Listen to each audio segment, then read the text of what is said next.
été le facteur déclencheur. Et si le processus était allé conformément aux déclarations et aux engagements de départ, je ne pense pas qu'on aurait connu la journée du 28 septembre 2009 comme une tragédie. Merci. N'est-ce pas les propos de M. Moussa Keita, comme quoi Dadis ou la mort, alors qu'il occupait à l'époque une fonction importante au sein du CNDD. Et le meeting du palais, organisé par le CNDD en présence du président Wade, pour faire savoir à l'opinion internationale qu'il bénéficiait d'une popularité en République de Guinée. N'est-ce pas ces événements qui ont fait déborder le vase? Cela a accéléré le processus pour nous obliger les forces vives à penser à l'organisation de la manifestation. Merci. Monsieur Ba, la manifestation du 28 septembre 2009 était-elle un droit constitutionnel ou une faveur que vous demandiez à l'époque à M. Moussa Dadis Camara et au CNDD? C'est un droit constitutionnel et le CNDD avait déjà anticipé en organisant des manifestations pour faire prospérer leurs désirs et leurs souhaits. Et donc, naturellement, ça nous a amené à envisager également, de par ce droit constitutionnel et de par les précédents que le CNDD lui-même a fait, d'organiser la manifestation. Merci. Est-ce que l'objectif de la manifestation du 28 septembre 2009 était de provoquer un soulèvement populaire contre M. Moussa Dadis Camara et le CNDD? C'était simplement pour montrer que la légitimité était du côté des forces vives nationales et non pas du côté du CNDD, puisque l'objectif c'était de montrer qu'en termes de popularité, en termes de légitimité et en termes de soutien populaire, ce que nous préconisions avait l'assentiment d'une forte majorité au sein de la société guinéenne. Merci. Selon vous, M. Ba, que craignait M. Moussa Dadis Camara et le CNDD quant à la réussite de la manifestation du 28 septembre 2009? Bon, personnellement, je trouve qu'il n'y avait fondamentalement rien à craindre parce qu'après la manifestation, tout le monde allait rentrer chez soi parce que l'objectif, comme je vous l'ai dit, n'était pas de provoquer le pouvoir en quoi que ce soit, mais de montrer que ce que nous disons avait un soutien massif. Merci. Monsieur Moussa Dadis Camara, lors de son passage à la barre, nous a fait savoir qu'il entendait faire de la journée du 28 septembre 2009 une journée de vérité et de réconciliation. Selon vous, M. Ba, pouvons-nous prétendre à une réconciliation lorsque les droits des citoyens sont confisqués à l'époque par M. Moussa Dadis Camara et le CNDD? Bon, la réconciliation est un aboutissement, c'est un processus, et toutes les dynamiques que nous avons à partir du mois d'avril engagées pour ramener l'apaisement et la compréhension n'ont pas pu prospérer. Donc ce n'était pas possible de manière impromptue de considérer que la journée sera déclarée comme une journée de réconciliation et de pardon. Merci, M. Ba. Et parlons à présent de ce que vous avez vu et vécu ce jour fatidique du 28 septembre 2009.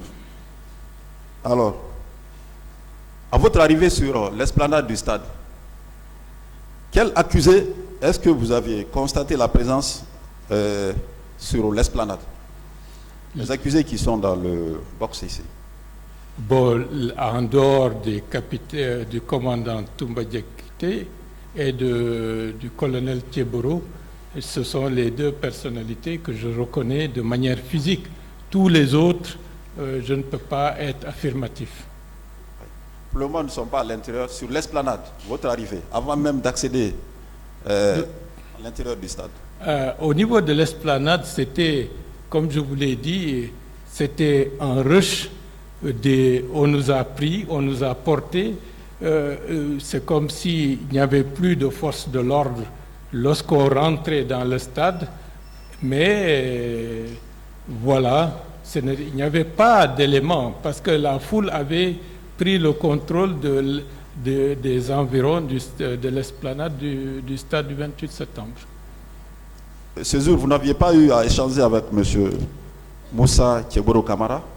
Et ça, c'était le matin, c'était avant d'arriver au niveau de l'esplanade. Il nous a bloqué le passage et des pourparlers ont commencé pendant un certain temps et nous avons fait durer ces pourparlers le temps que ceux qui venaient principalement de Ratoma puissent arriver. Donc, c'est à ce moment-là que, de manière en dehors du stade, que nous avons eu à rencontrer, à parler avec le colonel Thieboro, qui demandait, il faut surseoir à cette manifestation. Ça, c'était avant même qu'on ne puisse arriver au niveau de l'esplanade. C'était où précisément? C'était au niveau de l'entrée de l'université, un peu avant, parce qu'on est sorti du domicile du doyen Jean-Marie Doré en marchant et le cortège de M. Thieboro nous a interceptés et pendant un bon bout de temps, il y avait des pourparlers à ciel ouvert à ce niveau-là. Ça a pris du temps. Vous confirmez que M. Moussa Thieboro Camara n'était pas seul, mais il était accompagné par un cortège? Qui? M. Moussa Thieboro. Non, ils étaient avec ses hommes. Avec ses hommes? Oui. Et quelle était la quintessence de votre échange? Bon, il parlait, il a échangé principalement avec certains leaders qui étaient là-bas. Bon, M. Sidia Touré, Ella Selou et d'autres, mais c'était toujours la même, il faut surseoir à cette manifestation. En dehors de ça, je n'ai pas observé quelque chose de particulier. Bon, et cette demande de sursis à la manifestation de la part de M. Thieboro, c'était de façon courtoise ou bien c'était vraiment énergique? Bon, à ce niveau-là, bon, j'allais dire c'était courtois, hein, bien entendu, avec cette foule, la tension qui monte, mais il y avait dans une certaine mesure une certaine forme de courtoisie. Merci. Merci.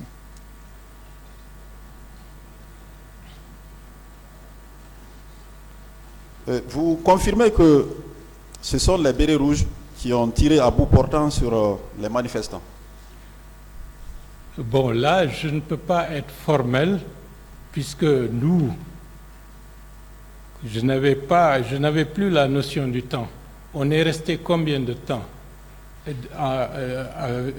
de la pelouse à la sortie?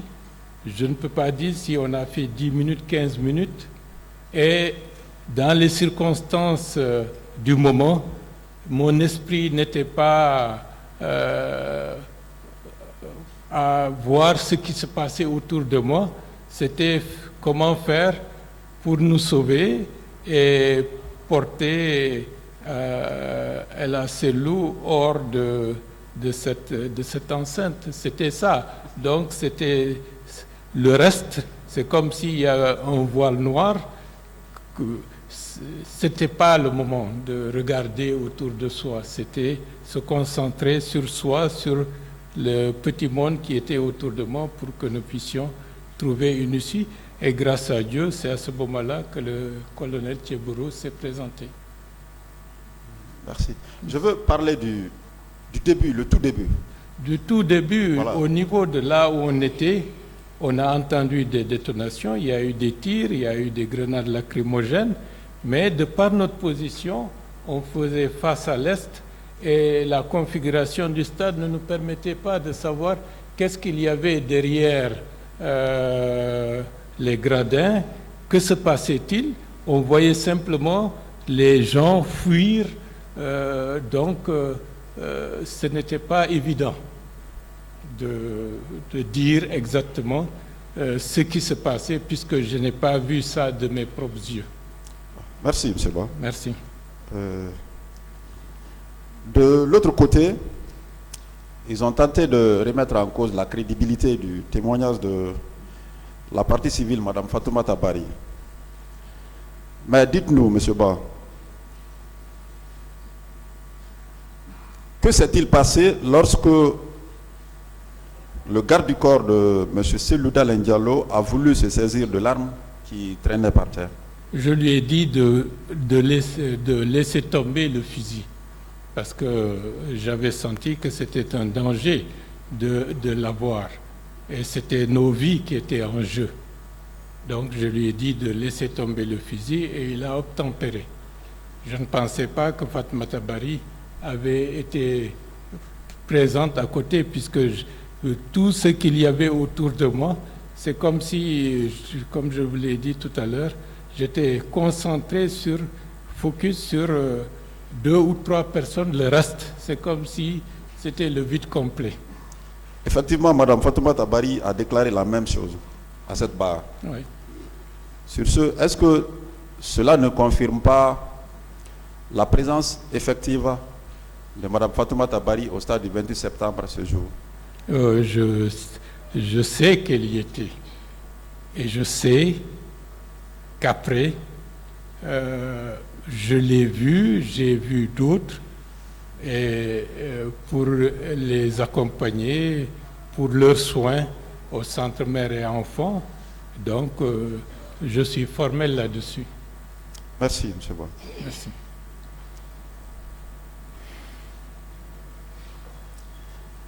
Qui vous a intimé ce jour de descendre sur la pelouse?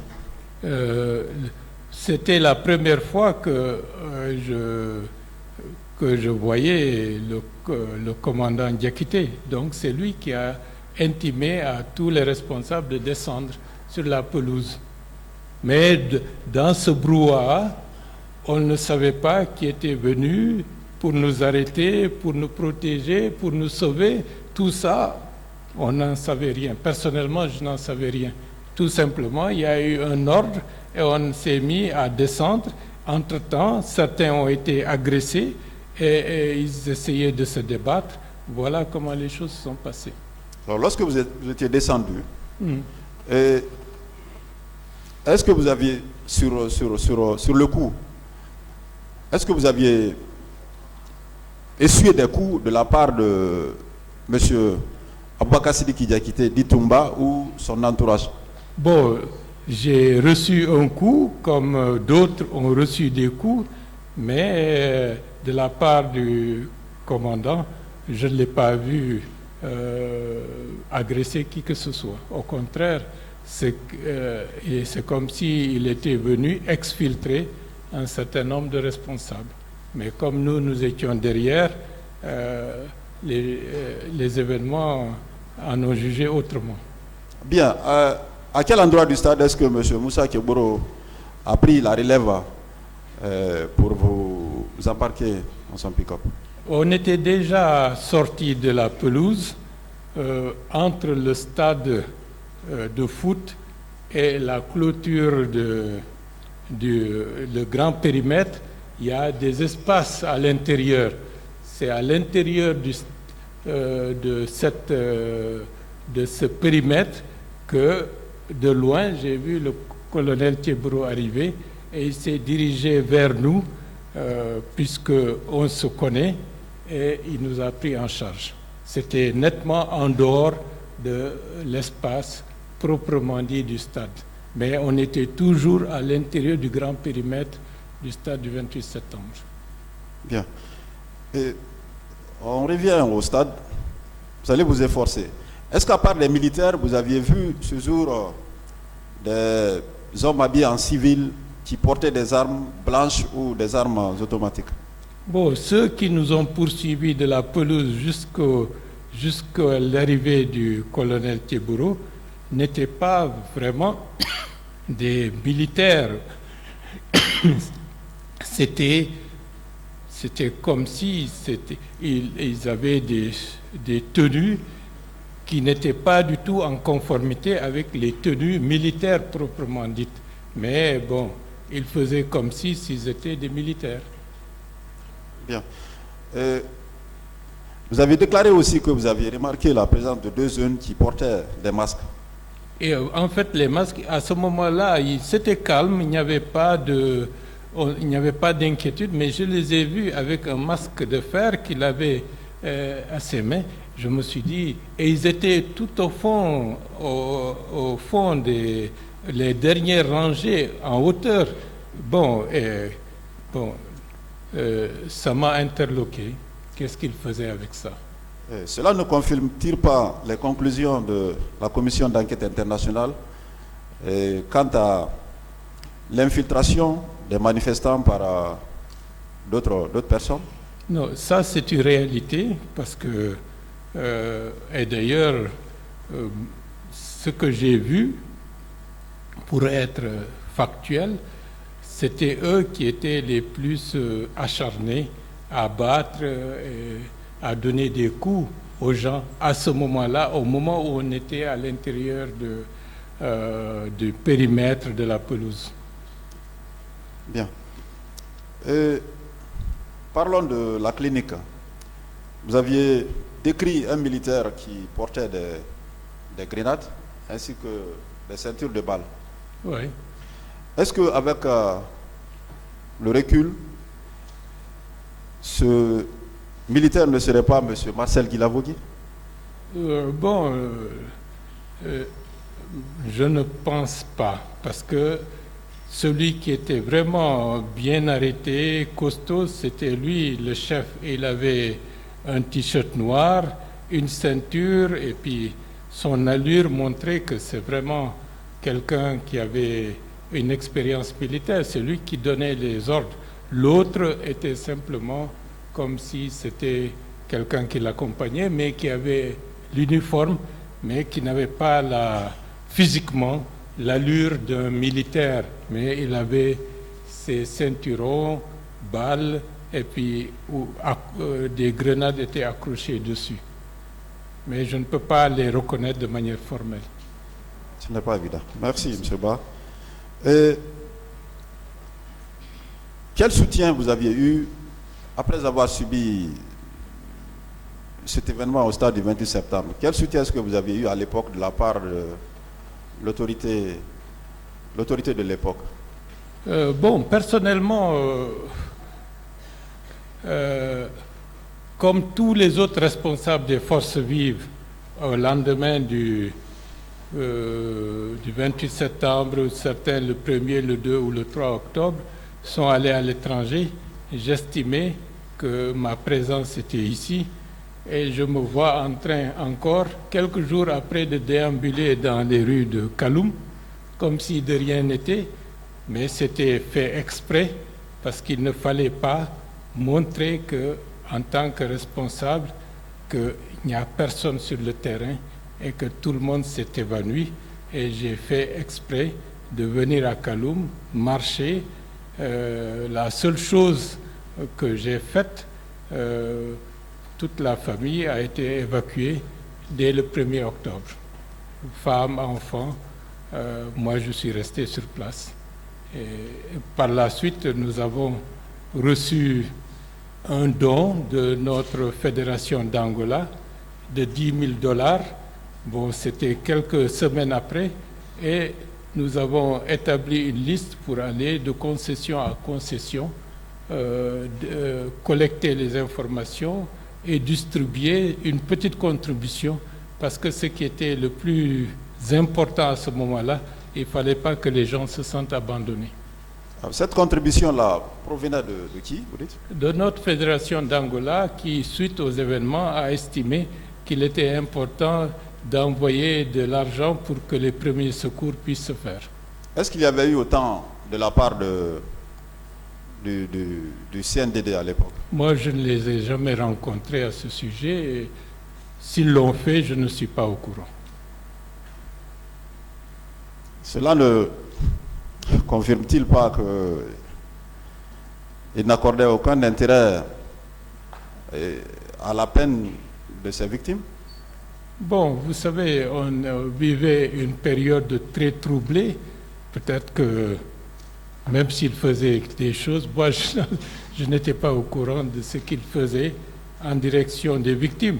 Mais bon, dans une certaine mesure, puisque la grande majorité des personnes qui ont été blessées répondaient à peu ou prou au nom de notre parti politique, je n'ai pas eu connaissance qu'il y avait des gestes qui ont été faits à leur égard. C'est qu'il n'y en a pas eu, M. Ba. Merci. Merci à vous.